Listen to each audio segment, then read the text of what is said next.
Pakistan cricket at its best. 1 minute down, next minute up.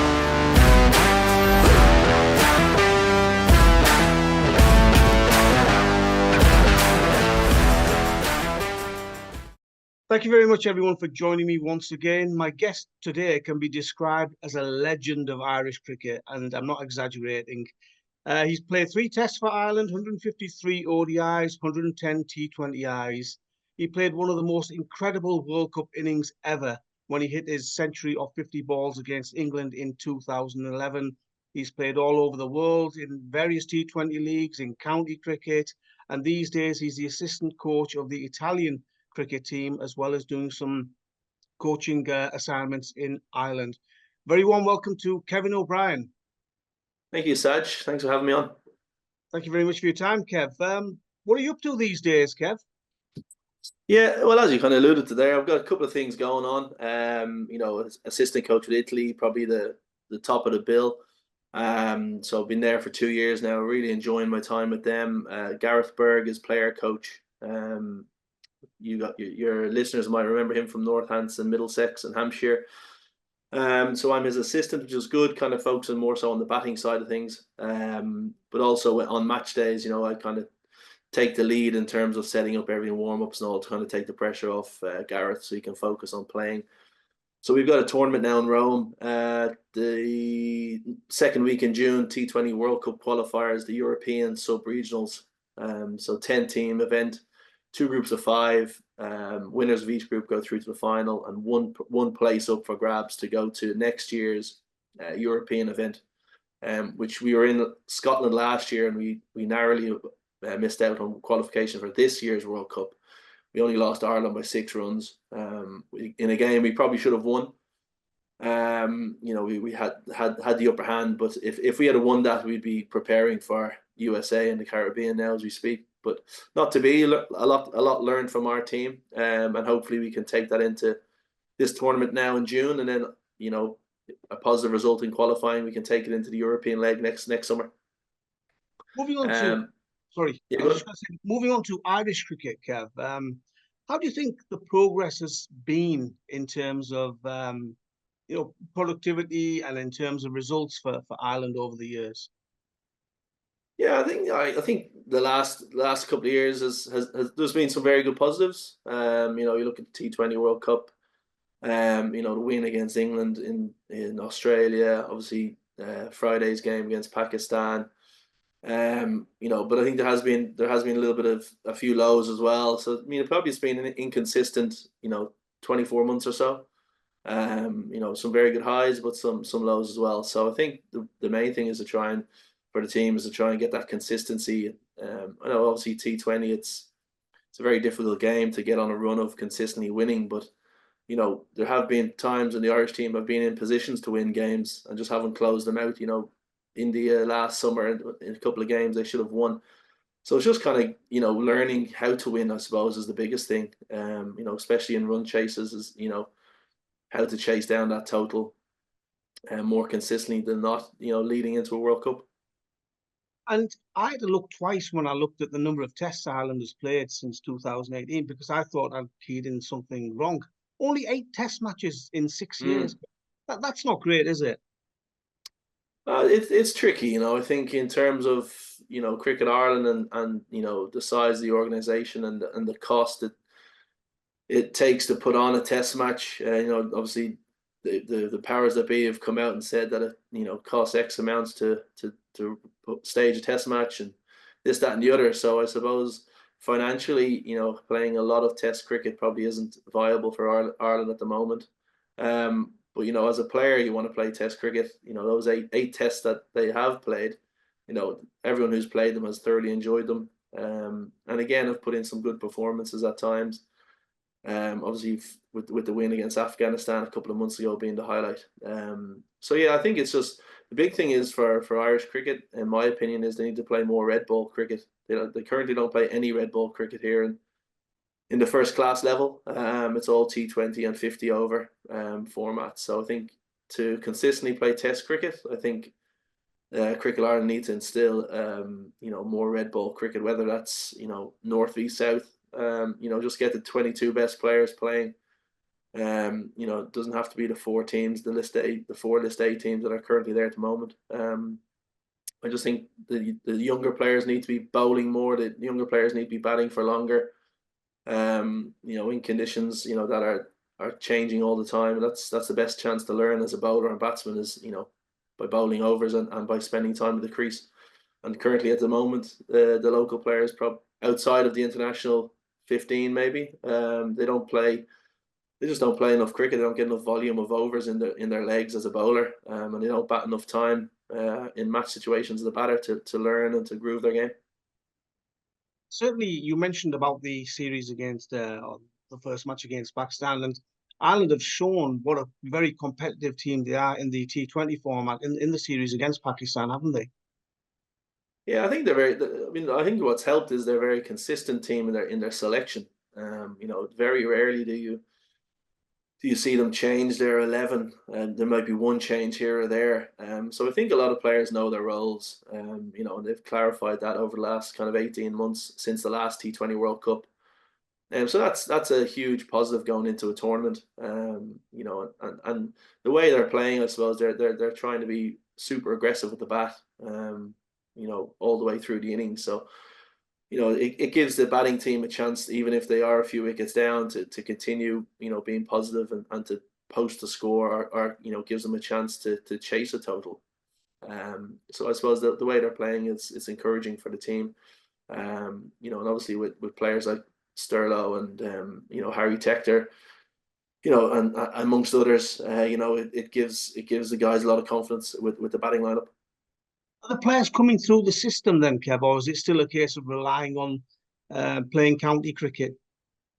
Yeah, well, I think that's the biggest setback since we've gained test data. Sorry, is the, I suppose, lack of opportunities within county cricket. You know, obviously when I was playing in Nile and, you know, Porterfield and Rankin, like, we were all classed as locals, or EU as it was.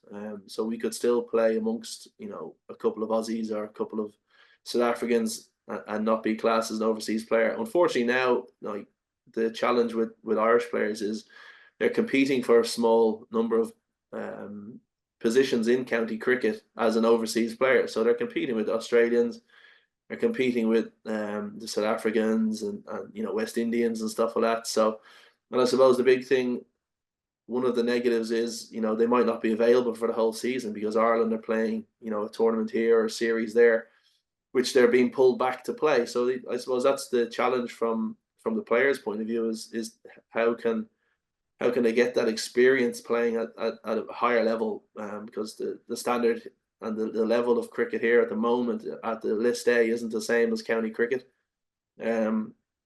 So the players need to be playing a higher level of standard of cricket. They need to be training on better pitches. They need to be playing with and against, you know, like some of the world's best players. So and for a while and for many years, county cricket offered that solution to us as players.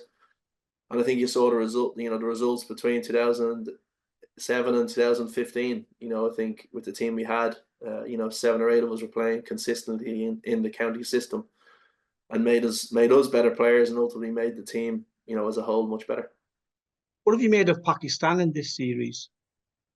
I didn't get to see much of the game yesterday. I watched quite a bit of Friday's game. I thought they were very lethargic and off the pace. You know, I think they just arrived in Ireland maybe on Wednesday and had one training session and then into the game. So in you know, conditions that, you know, obviously they would have, some of their players would have played in England, so it's similar conditions. But, you know, I think, you know, they probably came in a couple of days too late.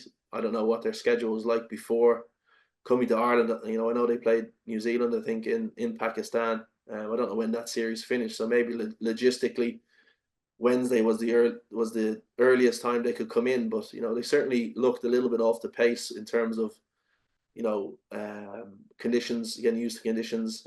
I think their running between the wickets on Friday wasn't overly positive. I think they're a little bit off the pace with the ball, and, you know, saying that, Ireland deserved their win. Ireland played very well. I think you saw a better performance yesterday from Pakistan. You know, an extra day, potentially training on the Saturday, and then another match there on Sunday. So I suppose with the Pakistan team, it's the same old questions. Which Pakistan team will turn up? They can be the best team in the world one day, and the next day they're slightly off the pace. So it sets up nicely for Tuesday's game. The winner takes all. So it's raining all day today and it's overcast. So I'm not sure what much preparation or training the guys will get, but hopefully tomorrow's another good day, and weather-wise it's dry and the guys can play, and we can get a good game, a good spectacle to finish the series. T20 World Cup year, Kev. Who do you see as the favourites and the main contenders? It's always it's probably there's three names come to mind when you're trying to pick the semi-finalists. Probably before any World Cup tournament, it's India, Australia, and England would be, in my opinion, would be the three of the four semi-finalists. And then you've got, as I said, you got teams like Pakistan. If they turn up, they're ultra dangerous. West Indies under home conditions with the crowd behind them will be dangerous. New Zealand are always thereabouts. They're perennial semi-finalists in most tournaments. So that and South Africa as well. There's a lot of teams that are kind of vying for that, potentially those one or two spots in the semi-final place. But it promises to be a good tournament. I think the format's good. Expanding the tournament is good for world cricket. I think you're going to see a lot of the smaller nations are teams that people may not know much about really play some good cricket. Canada and USA, for example, are playing some good cricket at the moment. They're obviously in the same group as Ireland and Pakistan. Uganda are a good team with some very, very good quick bowlers and some positive and dangerous all-rounders. Nepal are an improving team as well. So I don't think it will be as many one-sided games potentially as people may think. I'm hopeful that'll be a very even tournament, and we hopefully see some upsets or some results that people may not expect, because ultimately that will improve the tournament, and it will help people think that expanding the tournament is the right thing to do.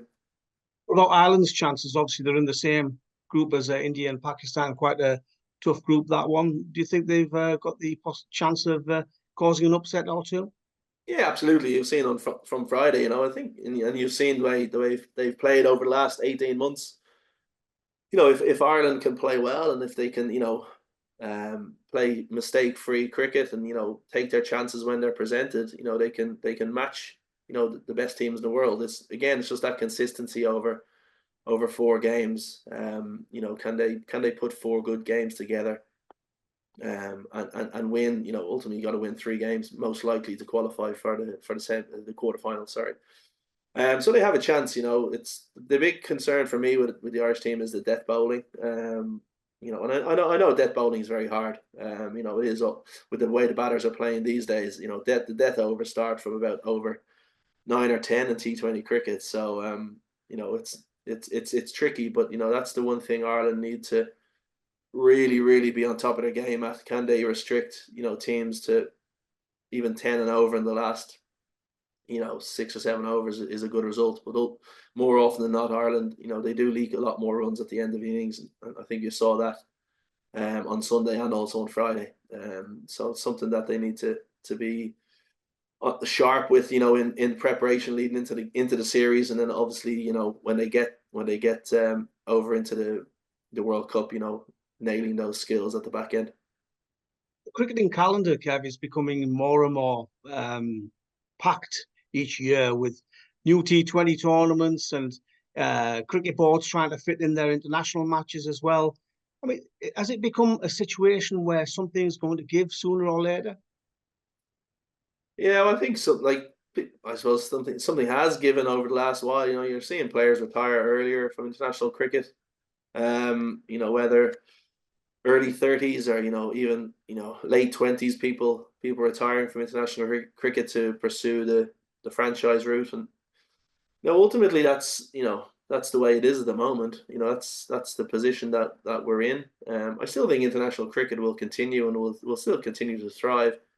Maybe just people will make their debuts in international cricket earlier than potentially 10 or 12 years ago.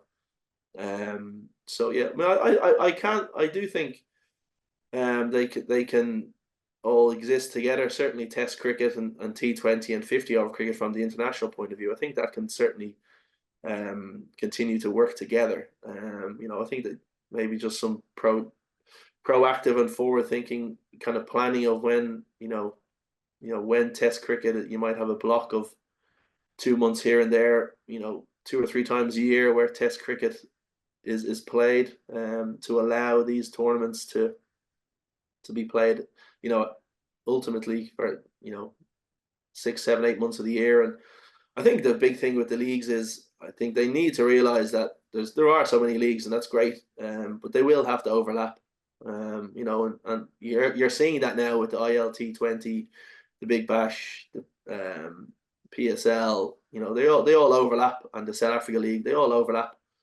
And I suppose that's just something that organisers and teams and franchise owners have to take into account when they're signing players. If somebody's unavailable for 3 games out of a season, is it worthwhile playing him, or would you maybe be better off taking not a chance, but would you maybe look at signing someone who may not be as big a household name, but is available for the 10 games, and over those 10 games may put in as many good performances as your superstar over 3 or 4 games. So I think it gives the opportunity for younger international cricketers to play more franchise cricket. And I suppose from an Irish point of view and an Irish player's point of view, it potentially could give the likes of Harry Tector, Lorcan Tucker, Mark Adair, for example, give them opportunities to play franchise cricket where ultimately they'll improve as cricketers, and then bring their skills that they've learned in those tournaments back to the Irish team. Well, Kev, it's been an absolute pleasure listening to your views, and keep up the good work with all the stuff that you're doing in Ireland and for Italy, and who knows, we might see you working for the Pakistan Cricket Board one day. Thanks a million, Saj. Cheers. Appreciate your time. Thank you very much. Take care. Thank you.